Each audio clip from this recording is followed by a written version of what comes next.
Book of the Natsarim and the Book of John the Enlightened of Elohim were included together in a text known as the Gospel of the Kaleidi, meaning wise strangers.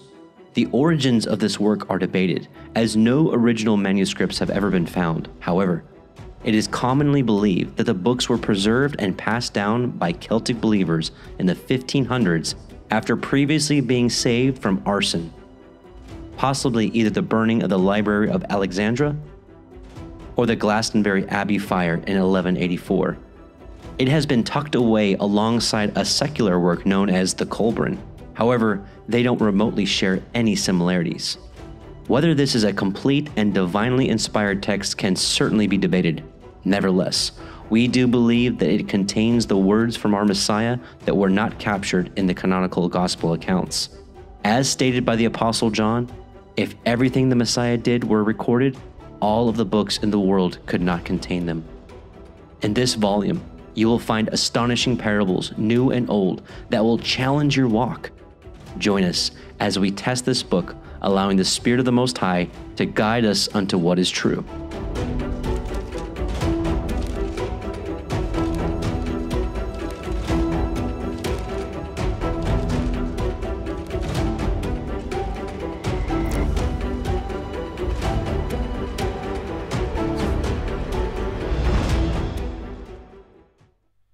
Shabbat Shalom and welcome back, brothers and sisters. Welcome to the Parable of the Vineyard YouTube live stream of our Book of Natsarim study. This is part 2, and I'm excited to get back into this with you. I so apologize for those of you that were waiting for this to come out last week, but it was just not possible.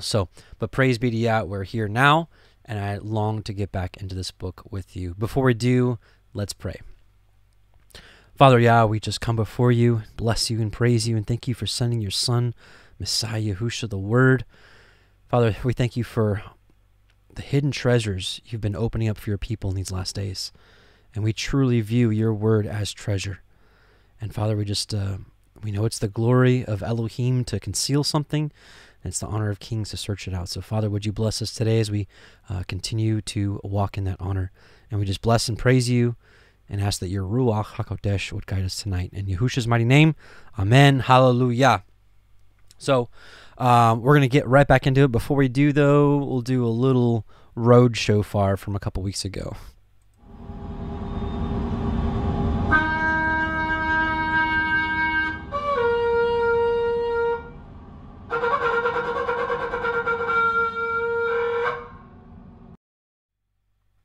Okay. All right, so let's get started. I don't want to delay. Book is just too good. All right, so let's get back to where we finished off. So last week we finished off at verse 26, chapter 3, verse 26, which Yahushua said, "Fortify yourselves with the knowledge of the truth, as I have imparted it to you. Rejoice in the knowledge that you stand within its everlasting light." I want to start back there, and because this kind of moves on to verse 27, which says, "The disciples said, 'Master, we are grateful for what you give us. We know each of us is a part of the everlasting Ruach. We have truly found truth and see it more clearly than others. We are children of the light and of the Ruach, even as we are children of the Father.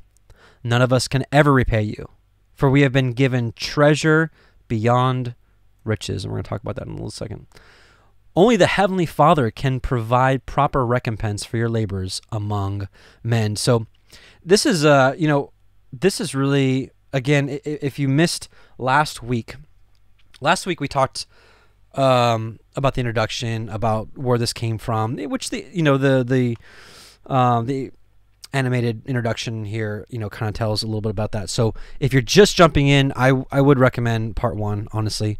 At least maybe the first 30 minutes or so, and then, jump into it. But at the end of the day, people ask, why do you keep getting into all these books? Is the Bible not enough? And is the 4 Gospels not enough for you? And honestly, when it comes to the words of our Messiah, no, I want more. I want to hear more. If there was 5 verses buried somewhere, in a field, I would want to organize an entire excavation team to go find it. because I want to hear it. Those words are life to me and a treasure to me, more important than whatever else this world can offer. So we look at this book, and I truly believe, and I've been hearing from a lot of you that have been testing this.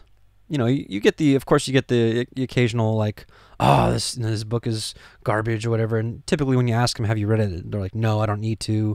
You know, the Spirit told me not to read it. And okay, that's fine. I understand. And I'm not going to argue with people like that. It's not my place. But the people that actually have read it and tested it, they have felt the same thing, that these words are Messiah's words that we haven't heard before. And that's why this book is so exciting, at least for me. So this is treasure, and so we're on a treasure hunt. Treasure hunt. But the point of verses 26 through 27 that I wanted to kind of discuss is we cannot forget the basic terms that help us interpret the rest of the scripture. So in here we see we have truly found truth, and we are children of light. And so these are incredibly important terms that we must define. And I'm sure a lot of you in here have heard this 100 times. You're like, okay, I know what the truth is. But listen, these are the basic things that we have to continue to discuss always. He says that his Torah should be on our mind when we get up, when we lay down, when we walk by the way, when we sit by stand by the wayside. You know, we instruct our children diligently. So this needs to be continued. And then, of course, we always have new brothers and sisters waking up, and they're like, well, what's the truth? You know, just like Pilate, it's like, what is truth? But Psalm 119, 142 says this: your righteousness is an everlasting righteousness, and your Torah is the truth. I know this is kind of where we finished up last week, but we're just reiterating it. We won't spend long here, but Proverbs 6:23 says, for the commandment is a lamp, and the law, or the Torah, is light. So we have two separate definitions that both light and truth is equated to the law, which is the Torah, which are the instructions for living, if you will. So let's keep going. Psalm 43:3, oh, send out your light and your truth. Let them lead me. Let them bring me unto your holy hill and your tabernacles. I can say with full assurance, I don't believe people that disregard his Torah will be able to enter. Now, he is the judge. He can do whatever he wants. He can pardon. He can make exceptions. That's totally in his realm. But from what I can understand and read from the scriptures, it's only those that have faith, that have belief, and that walk in his ways are the ones that be able to enter. And that's the whole story of the wilderness after leaving Egypt, of course, with the Passover. And they were tested in the wilderness, and they all died. Why? Because they refused to walk in his law.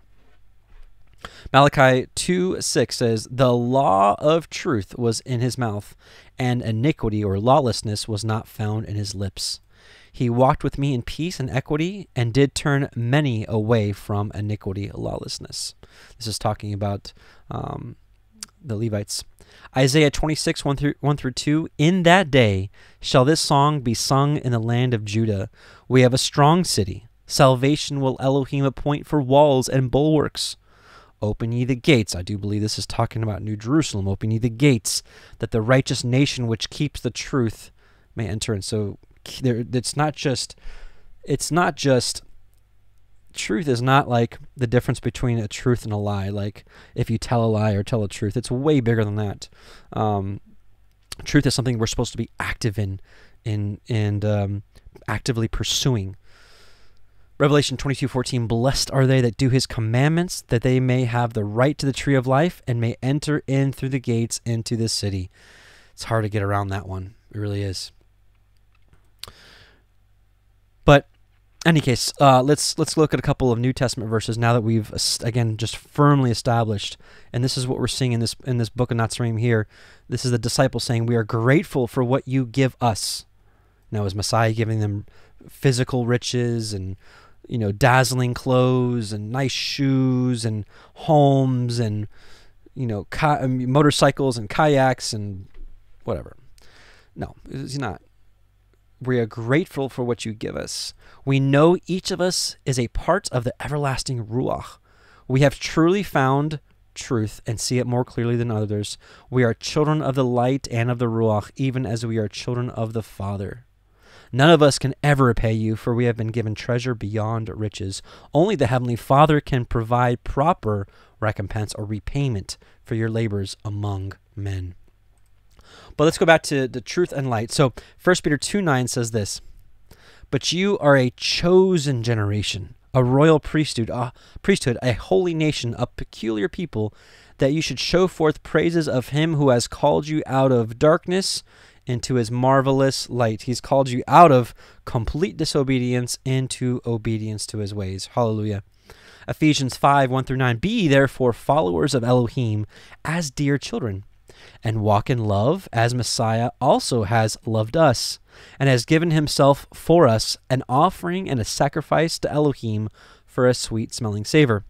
But fornication and all uncleanness and covetousness, let it not be once named among you as becomes saints, neither filthiness, nor foolish talking, nor jesting, which are not convenient, but rather giving of thanks.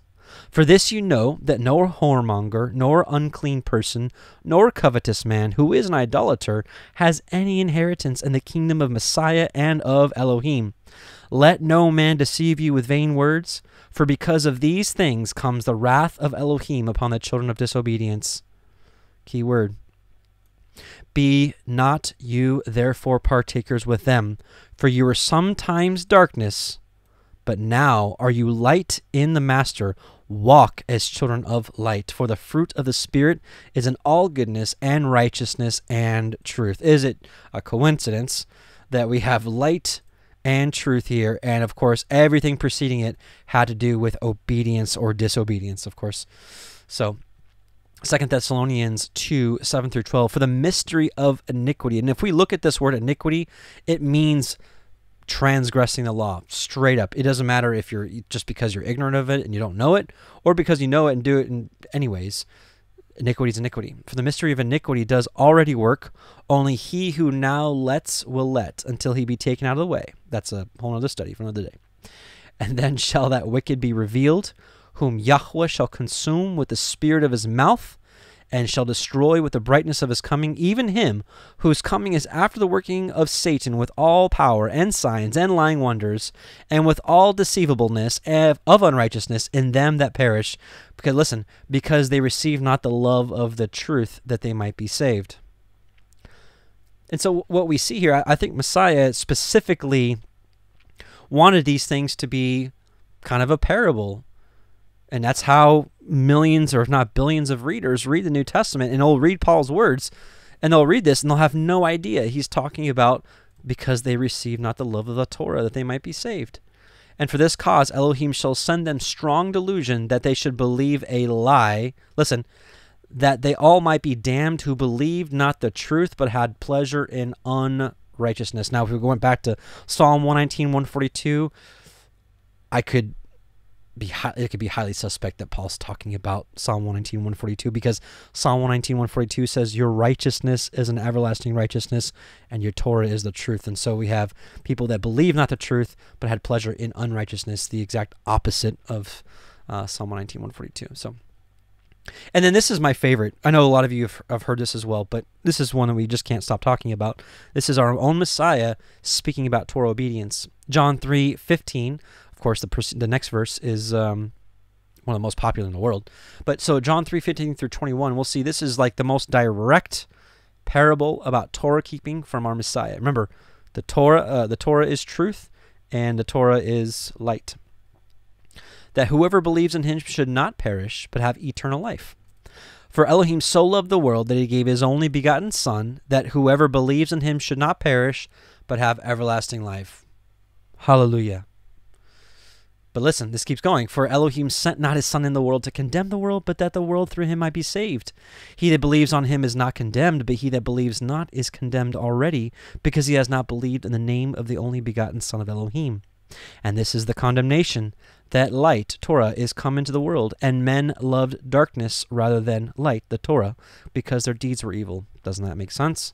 For everyone that does evil hates the Torah, light. Neither comes to the light, the Torah, lest his deeds should be reproved.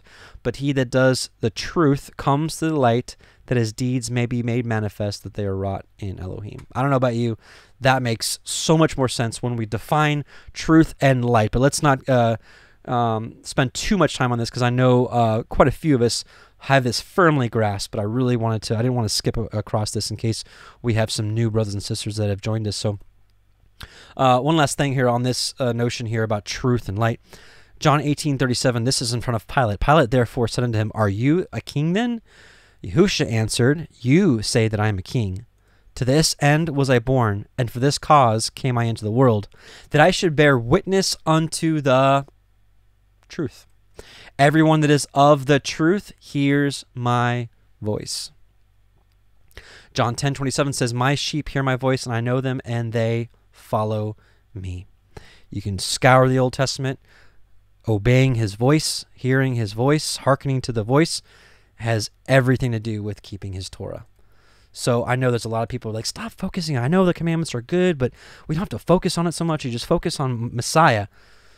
Well, I believe, in love, I believe that focusing on Messiah means to focus on the Torah, because he is the Word. He's all of it. So when I focus on the Torah, I'm focusing on him. Praise Yah. And I do believe those that are ready in the end times, that have faith in the Most High through his Son, and walk as he walked to the best of their ability, walking in the Torah. I believe there's going to be a reward waiting for those people. I really do. And protection. All right, let's keep going. All right, so back to Book of Natsarim, chapter 3. Here's what we'll do. I'll read all of 3, and then we'll go back and kind of hit some things. So, Book of Natsarim, chapter 3, verse 28. At this time, YAHUAH was teaching his disciples at a place apart, for he was still wary of the people. But he and the disciples went among them to earn their bread. YAHUAH healed many, but to his disciples he said, I have not come to strengthen the bodies of men, but their ruachot, their spirit. For if man is wholesome in ruach, he is wholesome in body. It is better to treat the man than a disease. One day, a disciple returning from his labor said to YAHUAH, Master, we work all day and scarcely sleep at night. Yet when we tell of your teachings, we are abused and mocked by the people. Where is the benefit in this? Should we not be treated otherwise? YAHUAH said, When I was a boy, the poor would gather about my mother's door, for she always had an extra loaf in the oven for them. One day a beggar, having been fed often, and now perhaps considering it as an entitlement, found fit to scold her. For this day she was not well, and therefore slow. She, not being used to this, began to weep. So I say to you, do not let the talk of thoughtless tongue perturb you, for this is only a foretaste of what is to come. These things are refining processes of the Ruach. Therefore rejoice for the benefit rather than the sorrow for the hurt. For when my mother cried, I said to her, Dry your eyes and be happy, for now you can perform your charitable acts to perfection. Had those who stood about the door praised you, the deed would have been less worthy, having been done for their praise, and therefore not entirely out of charity. Many do good works because it increases their self-esteem, but charity is not giving the bone to a hungry dog, but giving the meat when hungry yourself. Andrew said to YAHUAH, If we give all we have to the poor, they will grow fat and slothful, preferring a life of beggary to one of toil. YAHUAH said, Charity is giving a hand to a blind man, or soothing the wounds of those smitten by the Ruach, strengthening sword of life. It is good to help those in distress, or those who cannot help themselves, but sometimes giving does more harm than good. Many give because it eases their conscience or raises their self-esteem. Such giving is not goodness, but when giving entails self-sacrifice, then it is better to give than to receive. For the benefit lies in the sacrifice made and not in the thing bestowed. A rich man was going away, so he gave a purse of silver to each of his 2 servants, so they could keep themselves while he was away. One servant spent the money on merchandise, which he hawked around the city, which means like he sold, peddled, sold, merchant, hawked around the city, and by being thrifty, was able to recover the silver with sufficient over to buy a stall and then a shop. When the master returned, he said to this man, "Such efforts should not go unrewarded," and made him a gift of the silver. The other servant, having the purse of silver, began to spend it on pleasure and a life of ease. So when the master returned, there was nothing left. This angered the master after seeing how hard the other had toiled. So he demanded repayment of the silver, and when this could not be done, enslaved the man. The improvident servant was unable to understand why the other has been given a gift and freedom, while he was enslaved for being unable to repay. Why he who had money was given more. Yet I say to you, this is the way of the Father who gives trusteeship of earth's bounty to his children. Likewise, they are given talents of spiritual gold, which are greater than any earthly silver. But these many choose to bury in the ground. For them the day of accounting must surely come. YAHUAH tarried long beside the waters, moving from place to place, and teaching his disciples according to their understanding. Some were like strong, well-plastered cisterns, holding water without leaking a drop. Others could not retain all that was poured into them. YAHUAH taught each only in accordance with his capacity, and some carried much more of his teachings than others. One day at eventide, YAHUAH said, "Because you are wearied and your task seems endless, do not despair. What you do may be likened to a man down by the shore whose master has set him the task of carrying water from the sea to fill a hole in the sand. The sea flows no less, neither does the land become flooded. When the master comes, the man says to him, 'This is a fruitless task to which I can see no end.' And the master replies, 'It is one which grows easier with time, and each day you are paid.'" Two men, finding favor in the eyes of a king, were promised high positions in a distant city, but had to find their own way. They set off together and stayed the first night at an inn where there were many attractions. One man spent the night in drinking and merriment. The other, finding an experienced traveler who knew the road, kept the night in his company. This second man learned that by going a particular way, he would avoid a thick forest full of wild beasts. A turning would lead him away from a swamp, and others from a precipice and thorny thickets. He went to bed and awoke early, feeling refreshed, and went his way. The other man, being heavy-headed and sluggish, started late in the day. The early starter, heeding all he had been told, came quickly to the city and enjoyed his rewards. The other became lost in the forest and was wounded by wild beasts. He wandered through the swamps and fell down the precipice to die of weariness among the thickets. Now, the thick forest is ignorance. The swamps are delusions. The precipice, the carnal desires which lure men to spiritual disaster. And the thorny thickets, sorry, this is a typo here. It's not tickets, it's thickets. Thorny thickets, tribulation and suffering, without which development is impossible. The experienced traveler is a disciple of the light, and the man who reaches the city, one who listens to him. The disciple said, "Master, many people hear our words, but how many will take them to heart and benefit? We are trying to bail out the sea with a shell." YAHUAH said, "Then you are learning patience and persistence in a good school. If a cloak is placed around a shivering man, his body becomes warm and is comforted. But if it is placed around a boulder, there is neither effect nor response. Though I have told you the days fly as though carried on the wings of swallows, do not act as though the day's labor is all important and must be completed within the day. Doing this, you become less able to perform the task, for he who tries to reach out over the edge of his limitations falls into a pit and achieves nothing." Jacob the disciple said, "If a man of unlimited wealth says, come and count silver pieces from sunrise to sunrise, and all the pieces counted will be yours, could the man counting be expected to sleep during the night?" YAHUAH replied, "A man having much wealth is unlikely to do anything without purpose, and this would be in the counting. Could you count silver pieces from sunrise to sunrise and not make an error?" YAHUAH said, "Let none among you take the hand grips of my plow unless he is prepared to grasp them firmly and cut a deep furrow. Let none of you walk behind it unless prepared for weariness and sweat. There is no easy way for the plowman. The field is there, and he must cultivate it furrow by furrow. If he is careless, the grain yield will be poor." Water drawn from the ground or falling from the sky will produce burning weeds and grass. But to produce bread to eat and wine to drink, water from the brows of men must be added. Yet labor is not without its own reward. For the man who labors all day sleeps contentedly, even though his pillow be a stone, while the sluggard sleeps without content, even though he lie on a pillow of down. Whoa.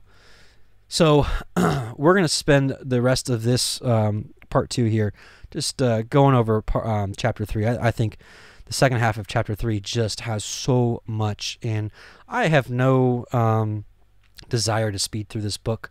So we're gonna take it slow here. So let's go back here to verse, where do we, so we already talked about, let's go to verse 28, or actually verse 29. So it says here, Yahushua healed many, but to his disciples he said, I have not come to strengthen the bodies of men, but their ruachot. For if man is wholesome in ruach, he is wholesome in body. It is better to treat the man than the disease. So this goes along, truly along the Matthew 5 through 6 teachings about really getting to the heart of the matter, the heart of the issue. And of course, the heart of people's problems is not just body pains and aches and sicknesses and things like that. He did those for signs and for miracles and to fulfill the scriptures, taking care of the people and helping them and being compassionate. But he really came to get at the heart of the matter, which is the ruach in us that guides us. And so that's I see this as a very close parallel. He's here to get to the heart of the matter, which is men's hearts, men's ruach, which has been evil. Because honestly, at the end of the day, this is not saying that if if you've been born again and you have faith and you're walking the commandments, doesn't mean you're going to be impervious to anything. Like you'll never get sick again, you'll never break a bone again. I'm not trying to put anything on you, trust me, but things still happen. But I think what he's really saying here is that even if you, let's say, look at Elisha. Remember Elisha, the student of Elijah, who did, Elisha did so many miracles and obviously was led and filled with the Ruach. And his Ruach was, I think, strengthened and I think was right. But, he withered away of a wasting disease. So the point out here is not literal that if you're renewed in Ruach that you'll never have pain again. I think we're here to have those kind of things until he comes back. Now, can he miraculously heal any of us at any given time? Absolutely. That's what the scripture says. If one is sick among you, let the elders of the called out assembly anoint him with oil. If he has sinned, he will be forgiven, and he shall be healed. So I believe that. I'm just saying in general. I think he's just talking about getting to the heart of the matter. Like, for example, one of the best examples, I think, is when he's like, you've heard it said of old time, you shall not murder. But I say unto you, if you hate your brother without a cause, you've committed a murder in your heart already. And I think that's so true. And that's getting to the heart of the matter. So anyways, I think that's what this is talking about here. Let's go to here. So here we have, here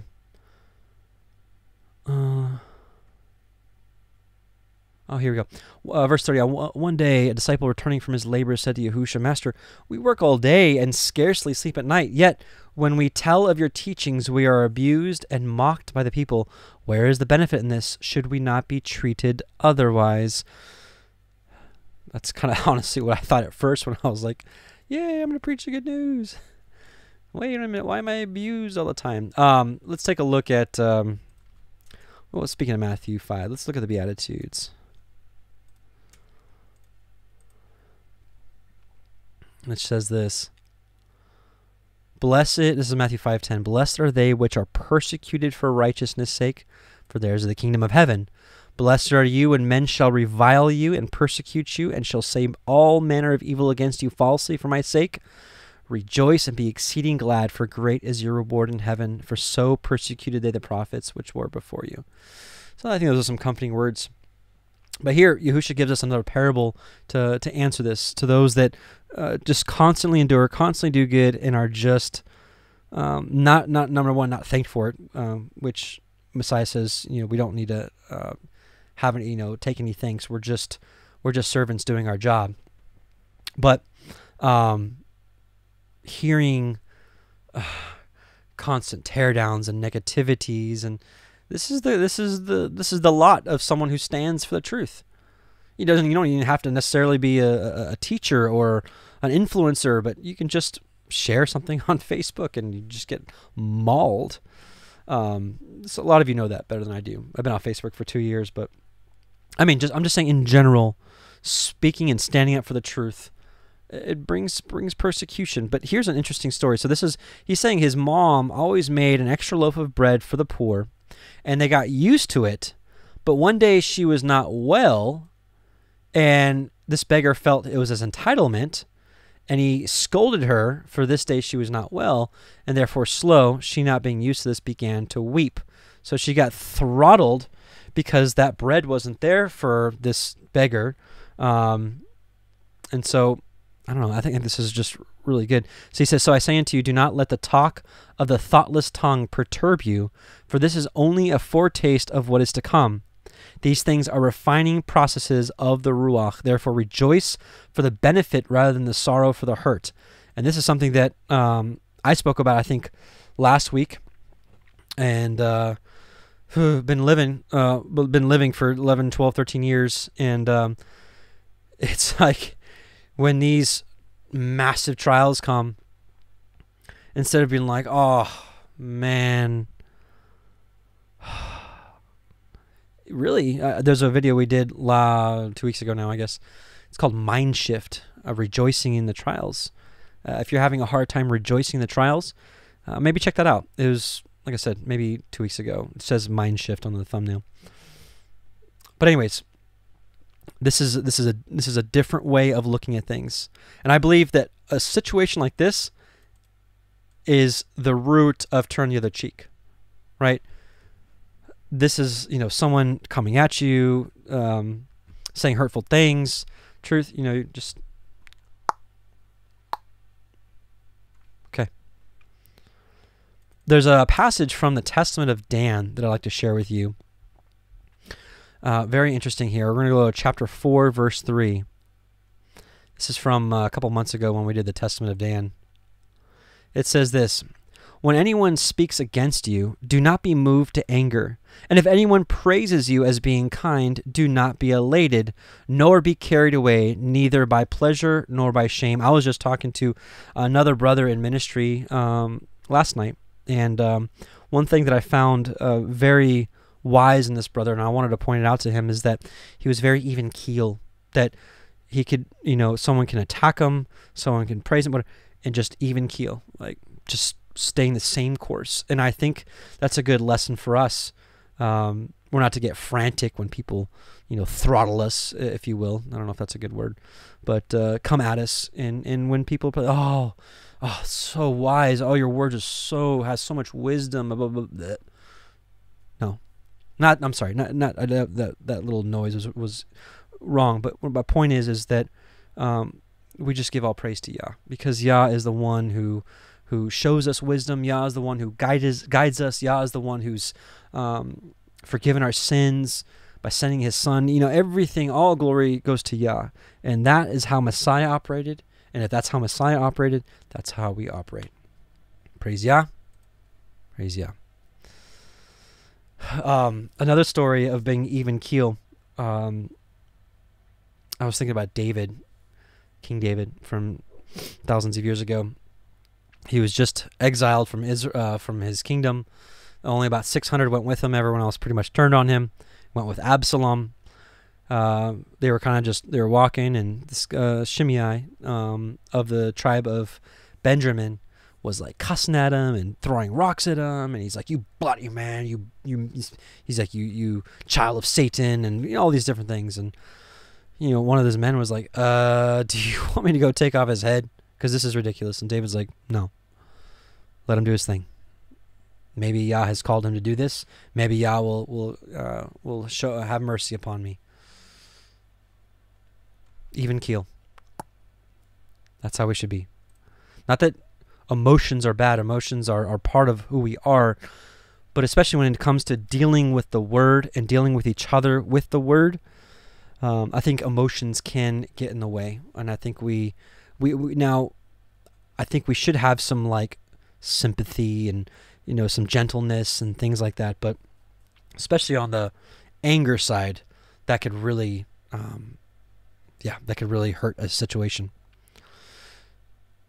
So anyways, he was saying here that because she was not praised for it, let's just read it. For when my mother cried, I said to her, dry your eyes and be happy, for now you can perform your charitable acts to perfection. Had those who stood about the door praised you, the deed would have been less worthy, having been done for their praise. And this is really the one of the big faults of the Pharisees. If you remember, it said many of the Pharisees believed, but they did not confess it publicly because fear of being kicked out of the synagogue, because it said that they loved the praise of men more than the praise of Elohim. So something to be very careful of.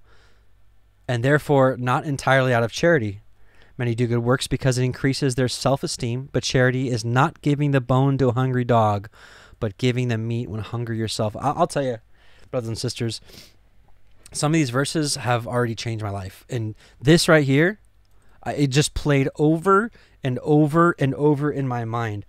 Charity is not giving the bone to a dog, but giving the meat when you're hungry yourself. That is like, you really need to like just think about it on your own. There's really nothing I can teach you about this. This is something that you should just read and be like, it's mind. I mean, it's life changing. It's how you give. It really is life changing, in my opinion. But just something to consider. And so then here, of course, Andrew is talking to YAHUAH. If we give all we have to the poor, they will grow fat and slothful, preferring a life of beggary to one of toil. An interesting thought, and this kind of sentiments are even echoed today. YAHUAH said, charity is giving a hand to the blind man, or soothing the wounds of those smitten by the Ruach strengthening sword of life. And this Ruach strengthening sword of life can come in many different fashions. I think we can attest to that. It can come in the fashion of our own health. It can the health of our spouses or loved ones. It could come in the fashion of work-related or financial-related or children-related, death-related. There's so many different things that the Ruach strengthening sword of life can look like. It is good to help those in distress or those who cannot help themselves, but sometimes giving does more harm than good. Little pause there. And I think this is really good because I think this focuses on the foundation of what charity really is. I think a lot of us have met people in our past or even now that they prefer this life of beggary to one of toil. You see the same people over and over again. They're just always in money trouble. They're always begging for money, and they're able-bodied to work, but don't really work that much, or continue to lose their jobs, or have no drive. And I think we all each need to pray about who we give to. But I think Messiah tells us who to give to, giving a hand to blind man, soothing the wounds of those smitten by the Ruach, strengthening sword of life. It's good to help those in distress. So things happen. A financial disaster can happen on a family, and it'd be good for the community to get together and help them out.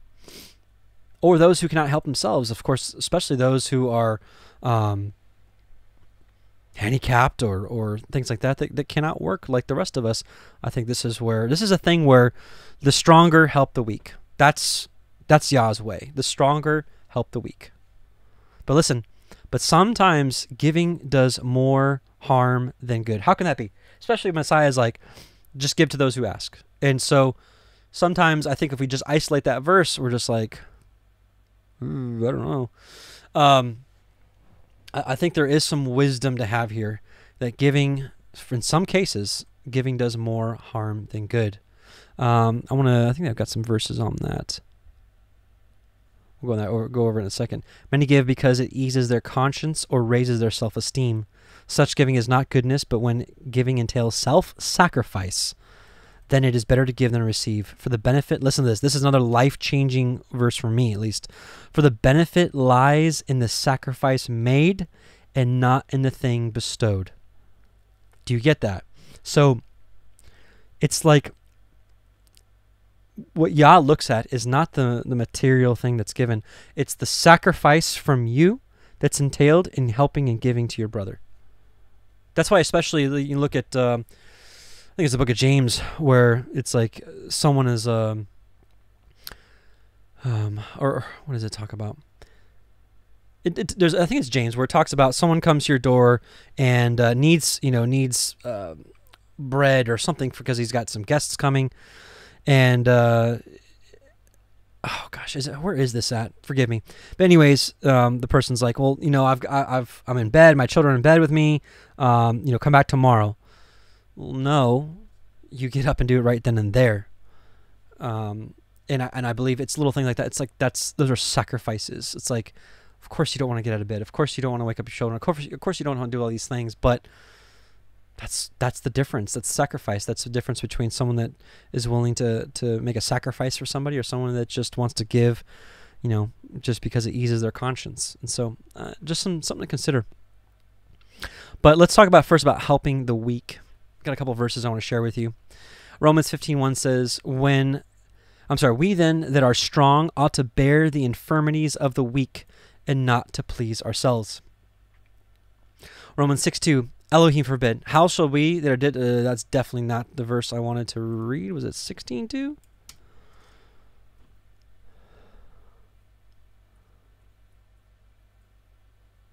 That you receive her in the master as becometh saints, and that you assist her in whatsoever business that she needs of you. I don't know. Maybe I did something wrong there. Let's keep going. 1 Thessalonians 5:14. Now we exhort you, brethren, warn them that are unruly, comfort the feeble-minded, support the weak, and be patient towards all men. That's a good one. That's a really good one. James 5:7-15. Be patient, therefore, brethren, unto the coming of the master. Behold, the husbandman or gardener or farmer waits for the precious fruit of the earth, and has long patience for it, until he receives the early and latter rain. Be you also patient, and establish your hearts, for the coming of the master draws nigh. Grudge not one against another, brethren, lest ye be condemned. Behold, the judge stands before the door. Take, my brethren, the prophets who have spoken in the name of YAHUAH for an example of suffering, affliction, and of patience. Behold, we count them happy which endure. You have heard of the patience of Job, and have seen the end of the master, that YAHUAH is very pitiful and of tender mercy. But above all things, my brethren, swear not, neither by heaven, neither by the earth, neither by any other oath. But let your yes be yes, and your no be no, lest you fall into condemnation. Is any among you afflicted? Let him pray. Is any merry? Let him sing psalms. Is any sick among you? Let him call for the elders of the church or the assembly, and let them pray over him, anointing him with oil in the name of the master.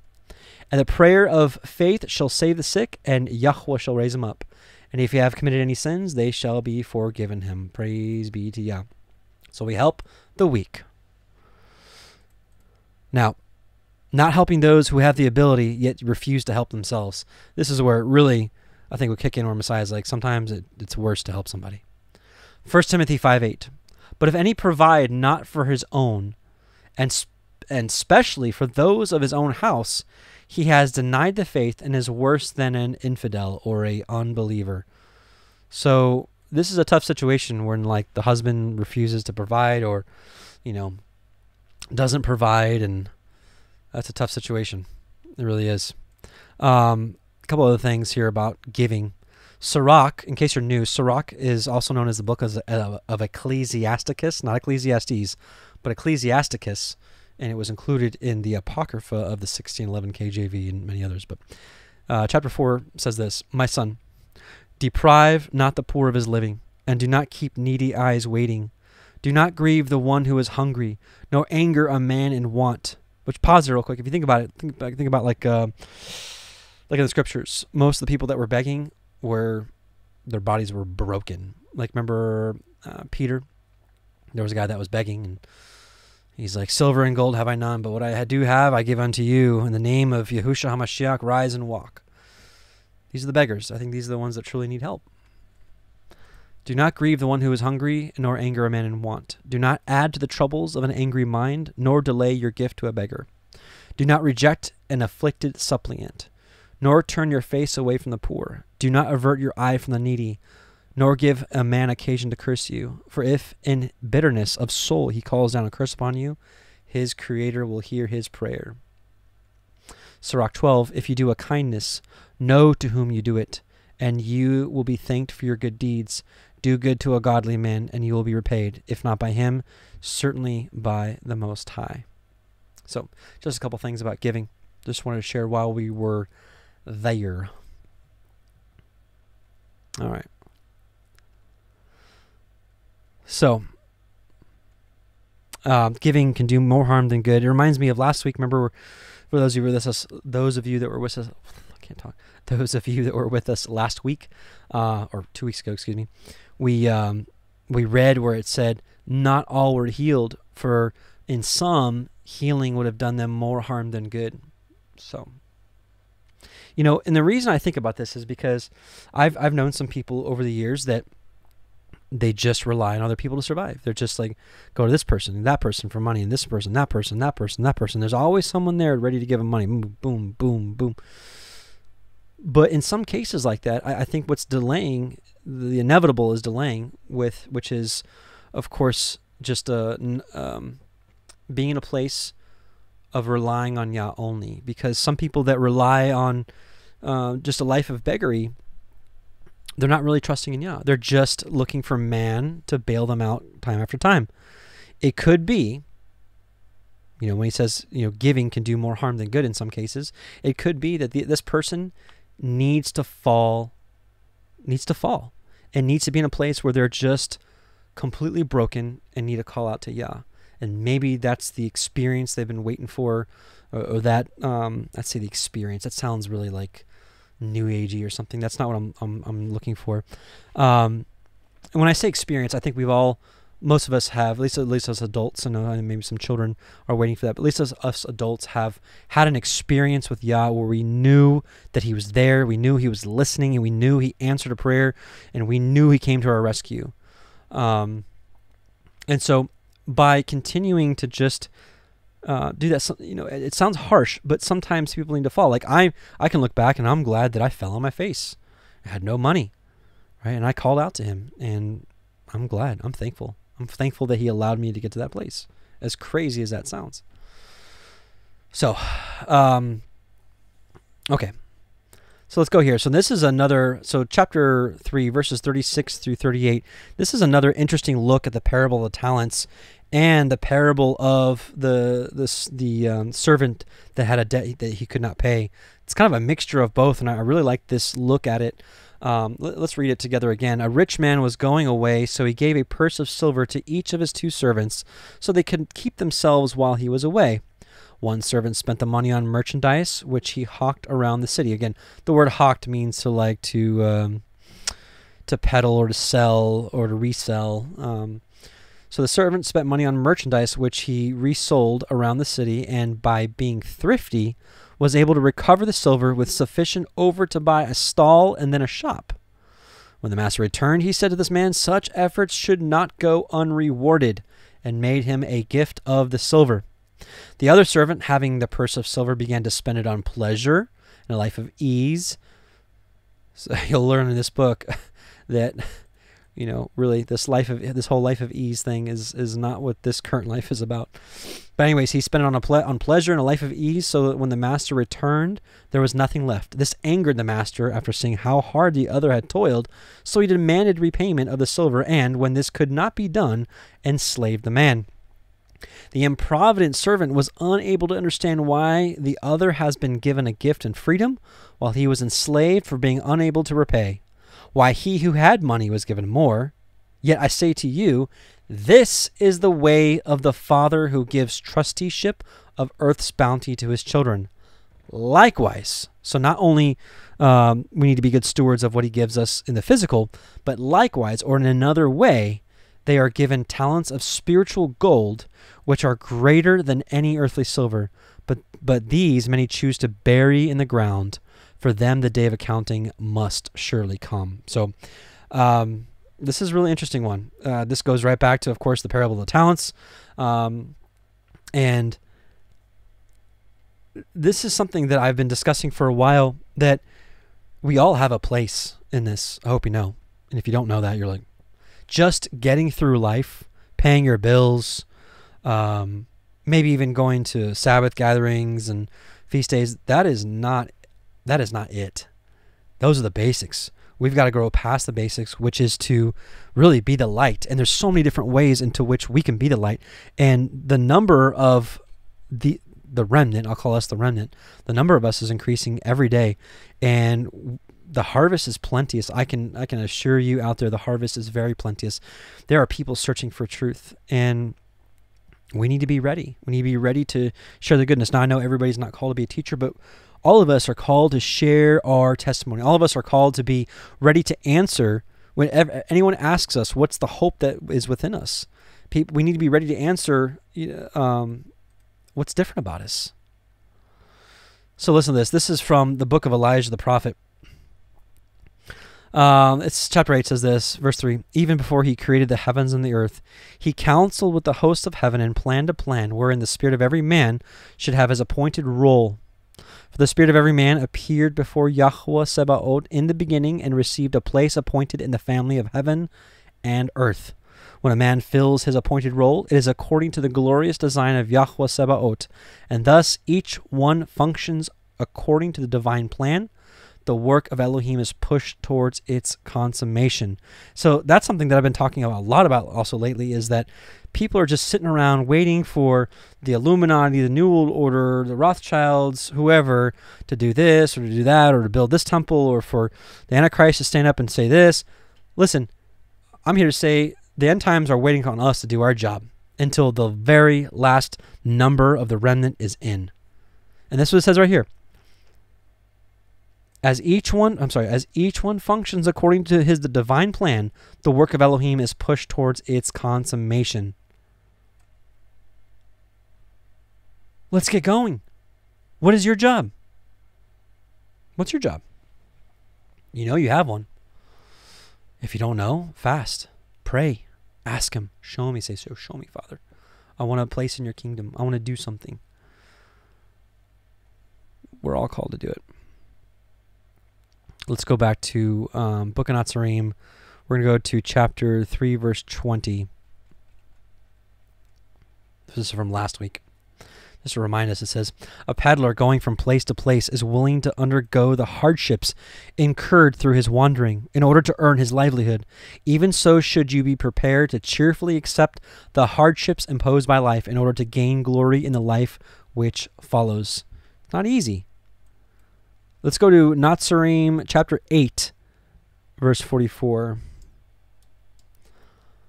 And I think it might be page 61 for those of you that are following along in physical books. Chapter 8, verse 44 says this. The disinherited say, all things will change when YAHUAH wills it. Listen to this. But I tell you, the Father will not do the work of his sons. The deliverer, which in this book, the deliverer is also synonymous with Messiah. The Messiah comes to take men to their places of labor and will ease their burdens there. When he says, my yoke is easy, my burden is light, he still puts the yoke on us and the burden on us. And it says here, so he'll take us to our places of labor and will ease our burdens there. And I'll tell you this, the burdens is easing the burden of sin, of guilt, of shame, of all sorts of anxiety, social anxiety, depression. These are the things that he takes off of our shoulders. These are the things of the world and satanic things and false religions and of course sin puts on our own shoulders, and only he can remove it, and he will remove it, I assure you. But he cannot undertake the whole of the task. So again, the deliverer comes to take men to their places of labor and will ease their burdens there, but he cannot undertake the whole of the task. He will initiate the rule of Elohim, which is the rule of Elohim in this book is it's synonymous with the kingdom of Elohim, the heavenly kingdom, but cannot force it upon men. He will teach them to judge the underprivileged justly and to deal harshly with the arrogant. The rich will be less rich and the poor less poor. He will point the feet of men towards the path of perfection, but cannot carry them along it. We each have our own responsibility to walk in the way. This isn't like what Christianity teaches, that that he earned, that he of course he walked completely free of sin and acquired his robe of righteousness, and then we just take his robe and put it on us. That's not how it works. He showed us, he's the pathfinder. He showed us how it's done. This is the way. He's like, I'll point you this way, but I can't carry you along it. You've got to do it yourself. If anybody's just looking for just that magic pill, it just doesn't work.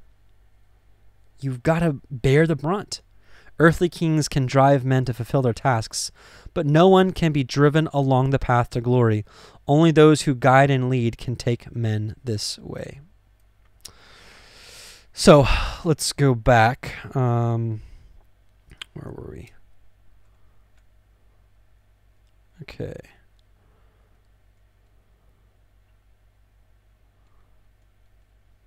Okay, so we're back to chapter 3, verse 38. And think about what Messiah gives us. What is he giving us?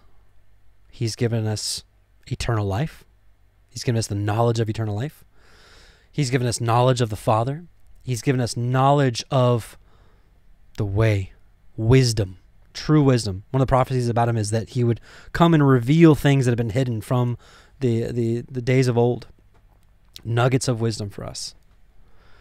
And these spiritual talents that he's talking about, these spiritual talents of gold, which are greater than any earthly silver. And so how we use that is really important. Let's take a look at some of the Proverbs here. Proverbs 2, 1 through 11. My son, if you will receive my words and treasure my commandments within you, make your ear attentive to wisdom, incline your heart to understanding.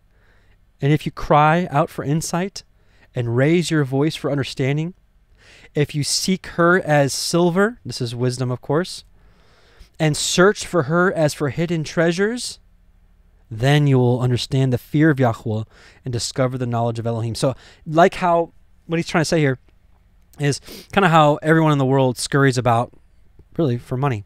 Almost everybody in the world is interested in gathering money.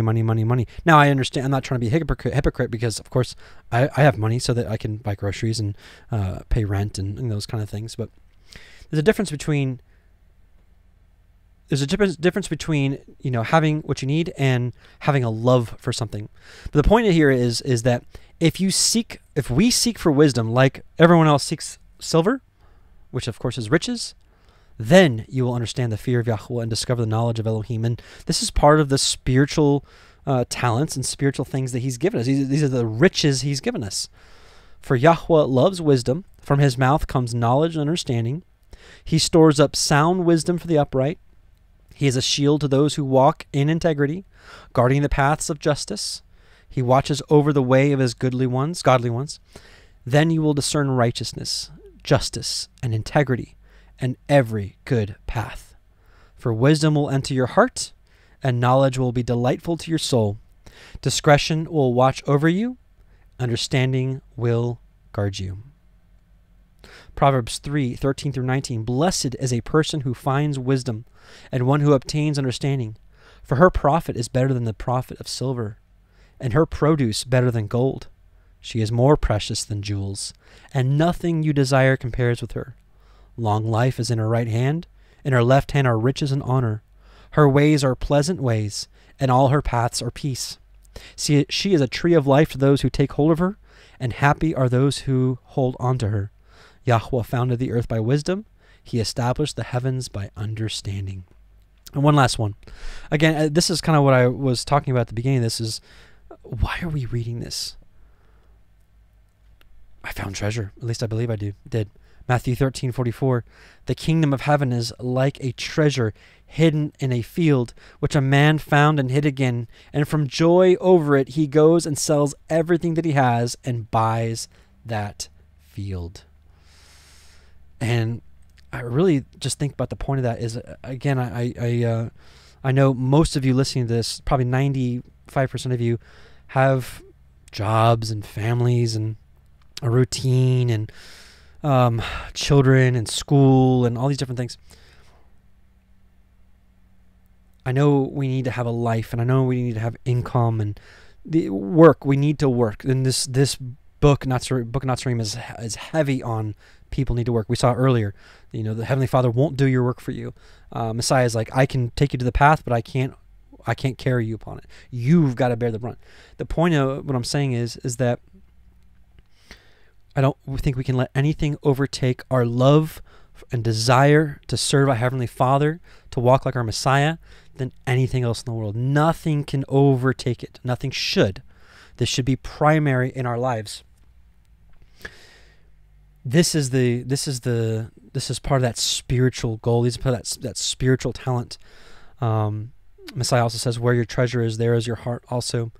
So if there is a possibility of having a job and still focusing on kingdom things.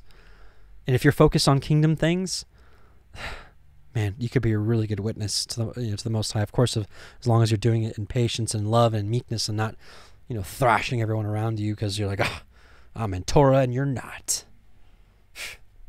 Silly one. That's not going to work with anybody, not even the Father.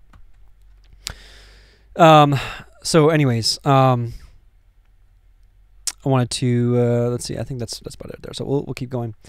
So verse 39 says this. So back to Book of Natsarim, chapter 3, verse 39. YAHUAH tarried long beside the waters, moving from place to place, and teaching his disciples according to their understanding. Some were like strong, well-plastered cisterns, holding water without leaking a drop. Others could not retain all that was poured into them. YAHUAH taught each only in accordance with his capacity, and some carried much more of his teachings than others. So in a very obvious way, and we're learning this because when we have a local Shabbat gathering, we get together every week, we have the main study in the main room, and of course we have the children's room where we do the children's study. And there's and myself, who have had some experience, of course, doing both, it's very obvious. You don't need someone like me to teach us, but just to remind us that we teach children differently than we teach adults, of course. But even in the arena of adults, Messiah is saying that some have different capacities, which this right here, if that's kind of alarming to you, is really nothing new. It's just said in a different way. Matthew 5:14. Let's see. This is the parable of the talents. It says, "For the kingdom of heaven is as a man traveling into a far country, who called his own servants and delivered unto them his goods.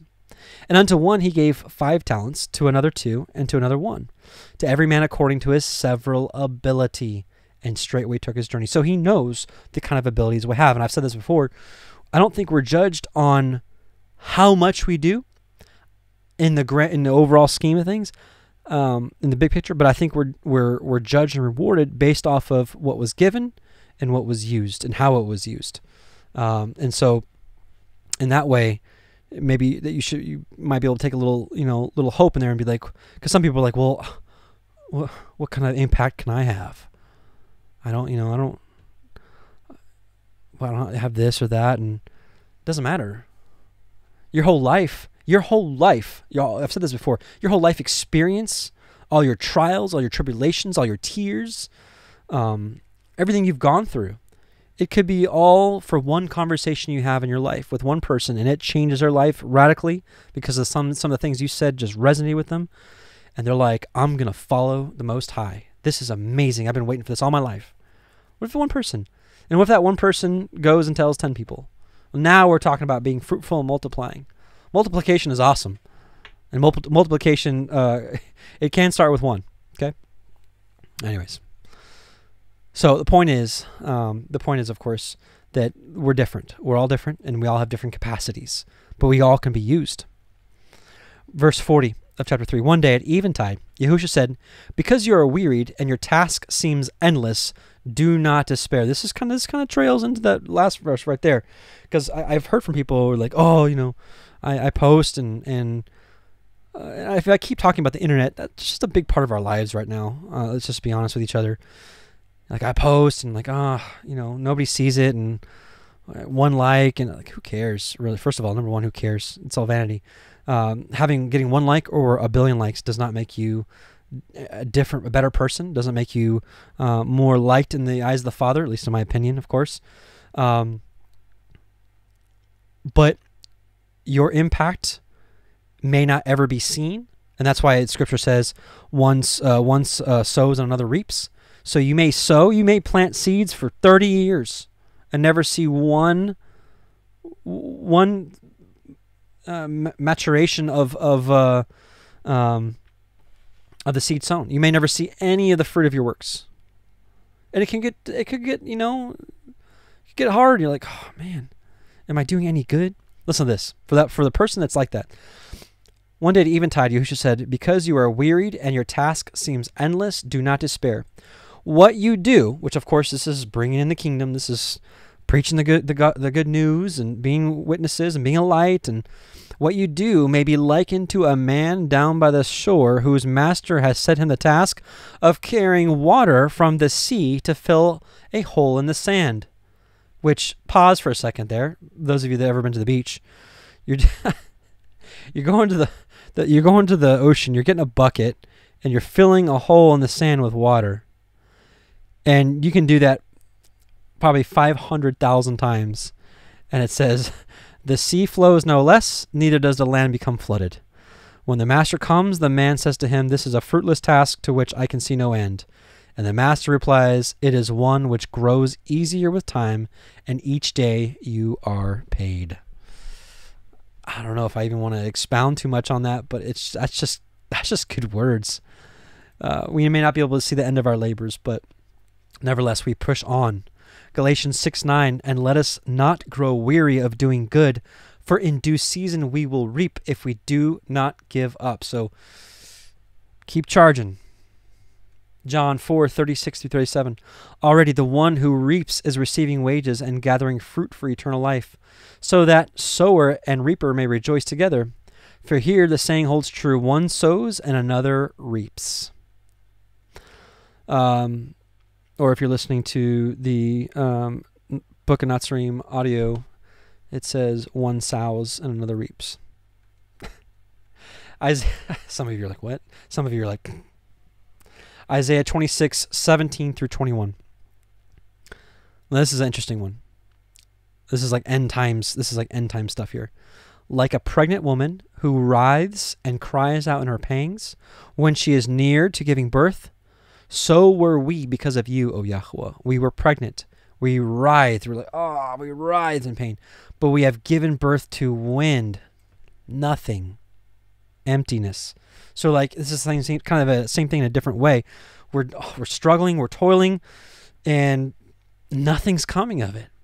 We have accomplished no deliverance in the earth, and the inhabitants of the world have not fallen. So it's kind of like, what's going on? We're working really hard here, and we're not seeing a whole lot of fruit from the labor. What's going on?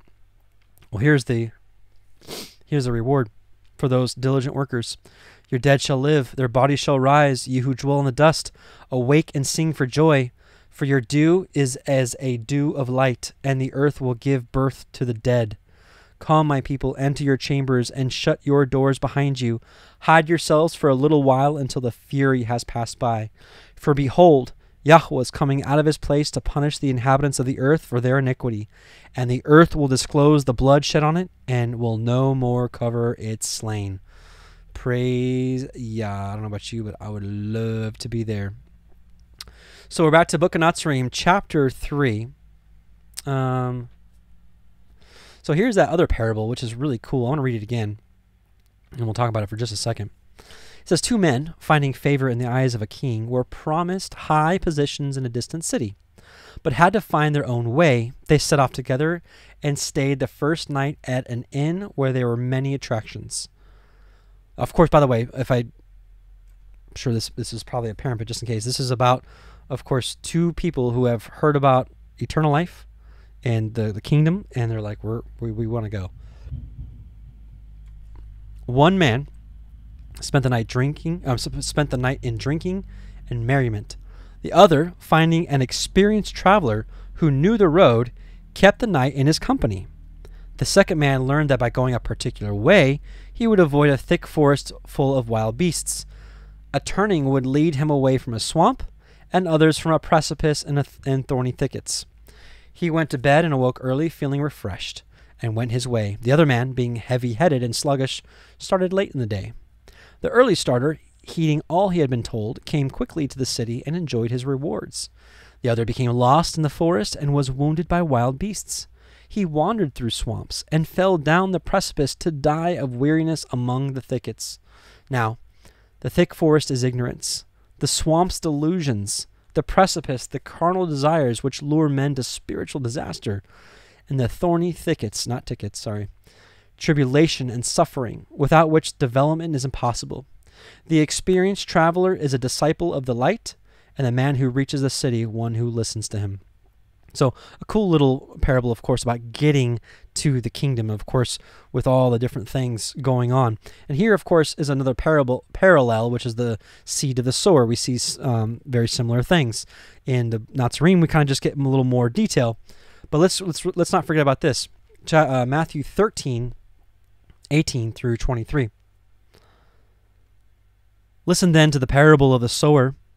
When anyone hears the word of the kingdom and does not understand it, the evil one comes and snatches away what has been sown in his heart. This is the one sown with the seed beside the road. The one sown with seed on the rocky places, this is the one who hears the word and immediately receives it with joy, yet he has no firm root in himself, but is only temporary, and when the affliction or persecution occurs because of the word, immediately he falls away.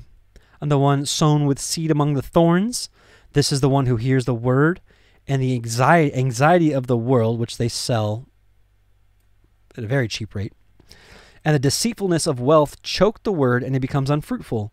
But the one sown with seed on the good soil, this is the one who hears the word and understands it, who indeed bears fruit and produces some 100, some 60, and some 30 times as much. Hallelujah. I think we all want to be this last one here.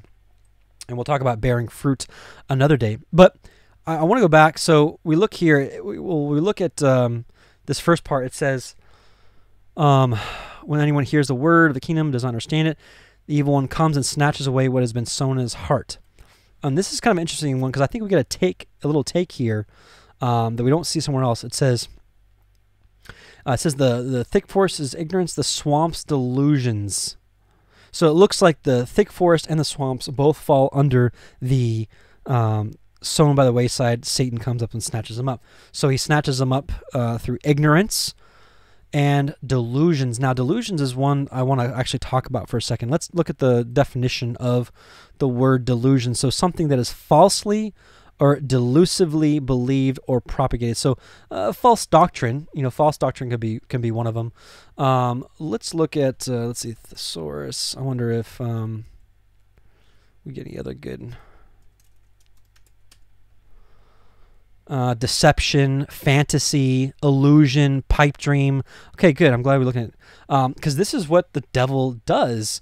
And I've seen it so many times that people come from a place of brokenness, find the Messiah, or Messiah finds them, excuse me. They repent, baptized, they're ready to follow the way, or really, kind of excited, and they get steered off the path by delusions, false doctrines, deceptions, fantasy, illusions, pipe dreams.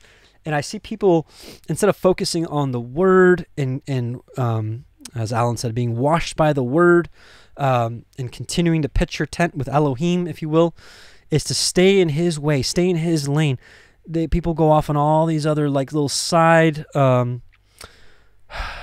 topics, which I'm not going to say are not important, because I know some of these side topics is what has brought people to the truth.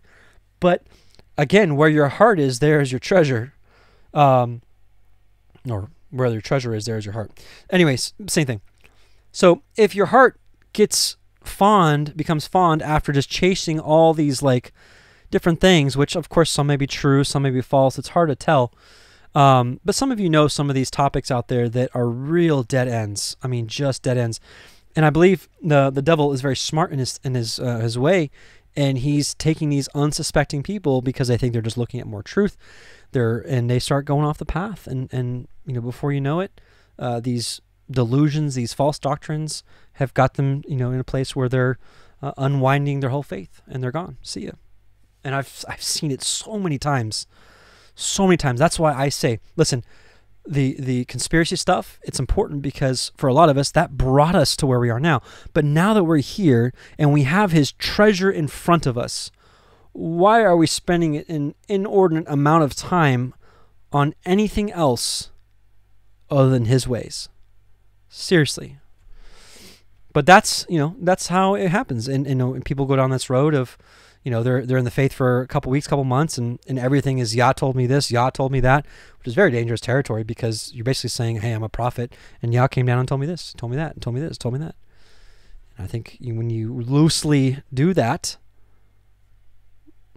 I think there's better words we can use. Like, I feel like I believe the Spirit impressed it upon me to do this, or I felt a deep conviction to do this or that, or I felt a deep conviction that this doctrine was this way, whatever. Instead of Yah told me this, Yah told me that, Yah. I mean, it's just I know some people that's like every day Yah's telling them a couple different things, and I'm like, wow, that's a lot. I mean, if it's true, praise Yah. If not, we got to be careful. Also, with these delusions and illusions and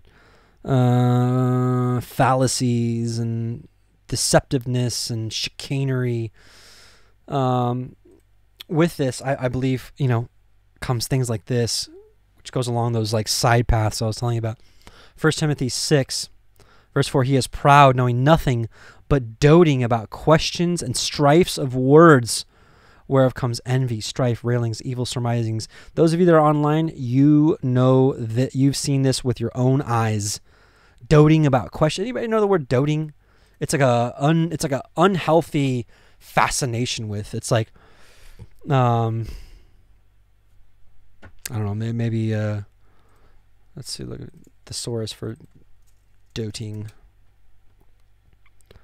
Adoring, affectionate, loving, but it's let's see. Not definitions. One definition. Doting.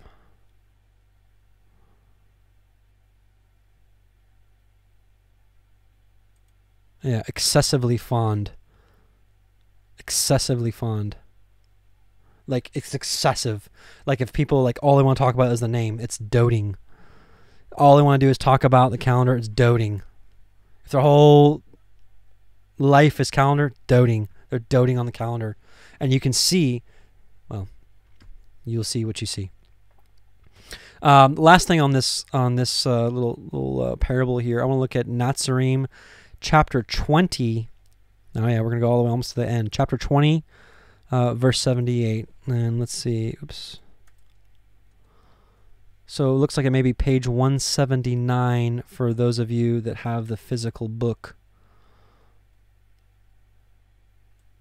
Actually, we're going to start on the last sentence on page 178 for those of you that have the book. But this is chapter 20. This is verses 78 to 79. So again, I was just talking about how if we look in our time, people dote about the pronunciation of the name. People dote about the nature of Yah. Well, like is Messiah the Son? Is he the Father? Is he both? Is it a Trinity? This is an important topic. Don't get me wrong. But there's a difference between talking about the topic and doting about the topic. That's like all you talk about. And anyone that doesn't believe how you believe it is not a brother, and you get kicked to the side. And it's just crazy. So people dote about the name. People dote about the calendar. People dote about what books are scripture and what aren't. There's a lot of things people dote on. And I guess if I had to pinpoint me, I guess I'd dote on the law. But hopefully that's a safe place to be. I get accused of it. I get accused of being one-dimensional. I got accused of the scriptures being my whole life, which I was like, when I was looking the person dead in the eye, and I didn't move, and they're like, "Your whole life is the Bible." And inside, I'm like, "Yes, thank you for that witness." But seriously, I don't know why I went there. Let's just read. enough talking. So this is chapter 20 of Natsarim. This is starting at the end of verse 78. And this is the Pharisees going back and forth with Pilate. Listen to this. This is very interesting. I really hate to take away from this, but I have a feeling we're going to be quoting this passage many times. When I read this, I had goosebumps. I'm getting goosebumps right now. I had goosebumps all over my body, and I was like, oh my goodness, are you kidding? Some of you are offended by, oh my goodness, sorry. I'll be like, when I read this, I was like, are you kidding? I had to read it like 5 times to make sure it said what it actually said. I'm like, what? They're dealing with the same thing 2,000 years ago as we are right now. Anyways, listen to this. So as to whether this man, so this is the Pharisees speaking to Pilate, as to whether this man be the Messiah, Mashiach, or the deliverer, such questions can only be meaningless to Rome. For even we, Yahudim, are not in accord as to who they are or what they will do. Pilate said, listen to this. I can't even make this up. You are a perverse race, over-concerned with unworldly things and ensnaring yourselves in your own net of goodness.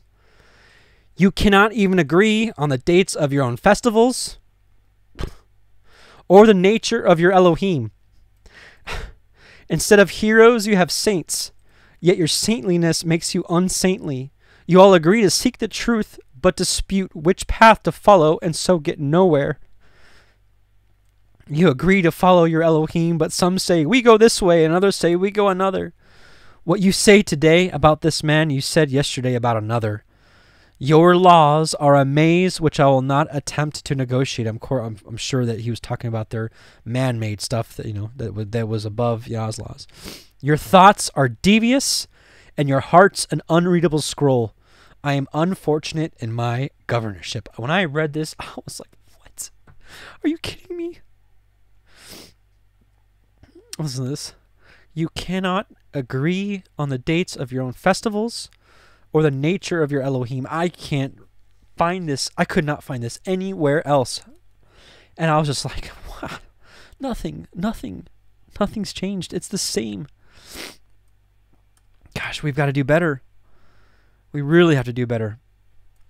Back to chapter 3. All right.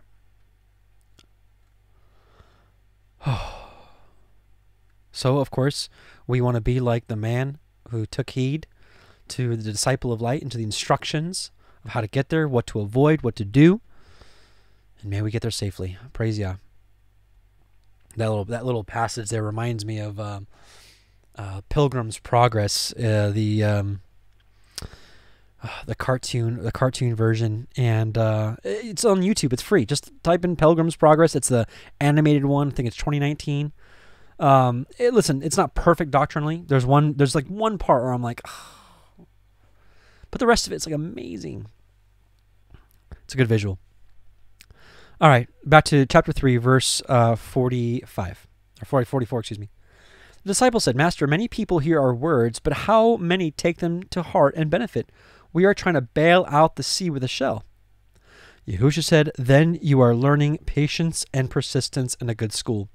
If a cloak is placed around a shivering man, his body becomes warm and is comforted. But if it is placed around a boulder, there is neither effect nor response. Patience is key, is it not? Matthew 24:13. But he that shall endure to the end, the same shall be saved. So this lets us know that, especially those of us at the end, it's going to be tough, and we need to hang in there. Because those who endure to the end, the same shall be saved. Those who give up at the end, even those who are using their talents well, and then, just, got beat down or things got too hard, and now you're sitting on those talents. This is not the time to give up. It is not the time to give up. Revelation 2:26, and he that overcomes and keeps my works unto the end, to him will I give power over the nations. Hallelujah. Praise Yah. So we got to overcome, brothers and sisters. Overcome until the end. Okay, verse 46 of chapter 3. Though I have told you that the days fly as though carried on the wings of swallows, do not act as though the day's labor is all important and must be completed within the day. Doing this, you become less able to perform the task. For he who tries to reach out over the edge of his limitations falls into a pit and achieves nothing. So he's all about hard work and diligence, but you can't work too hard. And actually, this is what I want to read here. Sirach 3:23-24. Do not meddle in what is beyond your tasks, for matters too great for human understanding have been shown you. For their hasty judgment has led many astray, and wrong opinion has caused their thoughts to slip. This goes back to that dog chasing after a foul smell. I guess some of you liked that last week. Maybe I'll do some more acting. But right here, do not meddle what is beyond your tasks. This is kind of kin. It's not exactly, but it's kind of kin to it. So I think we need to have some balance. And so, and that's why Yah created the Shabbat, of course, for us, right? He told us to work 6 days and rest the seventh. We need that rest. If we don't, we will burn out and become completely useless. Something to think about. So hard worker. Yah wants a hard and diligent worker. And whatever you do, we talked about this in the Testament of Issachar. You want to learn more about diligence and hard work and perseverance. The Testament of Issachar we did a few months ago, I think may be a blessing for you. But here we go. So he also said. So he also says, can't work too hard. If you overwork yourself, it's going to be for nothing. Verse 47. Yaakov the disciple said, if a man of unlimited wealth says, come and count silver pieces from sunrise to sunrise, and all the pieces counted will be yours, could the man counting be expected to sleep during the night? YAHUAH replied, a man having much wealth is unlikely to do anything without purpose, and this would be in the counting. Could you count silver pieces from sunrise to sunrise and not make an error? Obviously, no. YAHUAH said, let none among you take the hand grips of my plow. So anyways, what I meant to say here is, obviously, Messiah is like, listen, if you worked just day and night, could you do it without error? And obviously, it's impossible. So, work, rest, work, rest, work, rest, work, rest, work, and then rest. Shabbat. Praise Yah. Praise Yah for that Shabbat, eh? Okay, last two verses. We're finishing up chapter 3 this week, and we will be in chapter 4 next week. So, verse 49 says, YAHUAH said, let none among you take the hand grips of my plow unless he is prepared to grasp them firmly and cut a deep furrow. Let none of you walk behind it unless prepared for weariness and sweat.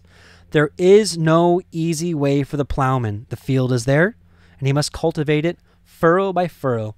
If he is careless, the grain yield will be poor. But the point here is no turning back. When you go to serve him, there is no turning back, period. Luke 14, verse 27. Whoever does not carry his own cross and come after me cannot be my disciple. For which one of you, when he wants to build a tower, does not first sit down and calculate the cost to see if he has enough to complete it? Otherwise, when he has laid a foundation and is not able to finish, all who are watching it will begin to ridicule them, saying, this person began to build and was not able to finish. Luke 9:62 says, but YAHUAH said to him, no one, after putting his hand to the plow and looking back, is fit for the kingdom of Elohim. Let that sink in you for those of you out there that want to be included in the kingdom of Elohim. Last verse. Water drawn from the ground or falling from the sky will produce burning weeds and grass. But to produce bread to eat and wine to drink, water from the brows of men must be added. Yet labor is not without its own reward. For the man who labors all day sleeps contentedly, even though his pillow be a stone, while the sluggard sleeps without content, even though he lie on a pillow of down. Let's talk about this for a second. We talked about this. Actually, these are some of the verses we talked about in the Testament of Issachar. But let's go back. He says, the sweat of your brow is needed for bread and wine. Genesis 3:17-19. And unto Adam he said, because you have hearkened unto the voice of your wife, and has eaten of the tree of which I commanded you, saying, you shall not eat of it. Cursed is the ground for your sake. In sorrow shall you eat of it all the days of your life. Thorns also and thistles shall bring it forth to you, and you shall eat the herb of the field. In the sweat of your face shall you eat bread, till you return unto the ground, for out of it you were taken. For dust you are, and unto dust shall you return. Exodus 20:9-11. 6 days shall you labor and do all your work. But the seventh day is the Shabbat of YAHUAH your Elohim. In it you shall not do any work, you, nor your son, nor your daughter, nor your manservant, nor your maidservant, nor your cattle, nor your stranger that is within your gates. For in 6 days YAHUAH made the heaven and the earth, and the sea and all that in them is, and rested on the seventh day. Wherefore YAHUAH blessed the Shabbat and hallowed it. So we're following his example. Hallelujah. Deuteronomy 28. And it shall come to pass, if you shall hearken diligently into the voice of YAHUAH Elohim. Listen, it tells you what it is. We talked about this at the beginning of this. Hearken diligently unto the voice. Remember, my sheep hear my voice. To observe and to do all his commandments, which I command you this day, that YAHUAH your Elohim will set you on high above all the nations of the earth. And all these blessings shall come on you and overtake you, if you shall hearken to the voice of YAHUAH your Elohim. And you'll notice that he doesn't just be like, here, here's all these crops and here's all these cattle, and they actually have to do work. So it says, blessed shall you be in the city, and blessed shall you be in the field. Blessed shall be the fruit of your body and the fruit of your ground, and the fruit of your cattle, the increase of your kine, and the flocks of your sheep. Blessed shall be your basket in the store. Blessed shall you, and your store. Blessed shall you be when you come in, and blessed shall you be when you go out. YAHUAH shall cause your enemies that rise up against you to be smitten before your face. They shall come out against you one way, and flee before you 7 ways. YAHUAH shall command the blessings upon you in your storehouses, and in all that you set your hand unto, and he shall bless you in the land which YAHUAH your Elohim gives you. Let's see here. Verse 12, YAHUAH shall open unto you his good treasure, the heaven, to give the rain unto your land in his season, and to bless all the work of your hand. And you shall lend unto many nations, and you shall not borrow. So he's all about the diligent worker. Deuteronomy 33:11, bless YAHUAH his substance, and accept the work of his hands. Let's go to Proverbs 12:11. He that tills his land shall be satisfied with bread, but he that follows vain persons is void of understanding. Proverbs 12:24, the hand of the diligent shall bear rule, but the slothful shall be under tribute. Proverbs 14:23, in all labor there is profit, but the talk of the lips tends only to penury. Ecclesiastes 2:24, there is nothing better for a man than that he should eat and drink, and that he should make his soul enjoy good in his labor. This also I saw, that it was from the hand of Elohim. Ecclesiastes 3:13, and also that every man should eat and drink and enjoy the good of all his labor. It is the gift of Elohim. Ecclesiastes 5:12, the sleep of a laboring man is sweet, whether he eat little or much, but the abundance of the rich will not suffer him to sleep. And that, brothers and sisters, we're going to end actually with one passage from next week. We're going to go to, let's see.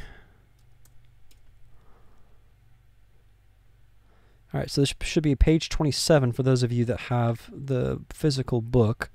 We're going to go to Natsarim 4:33, and we'll read one last verse.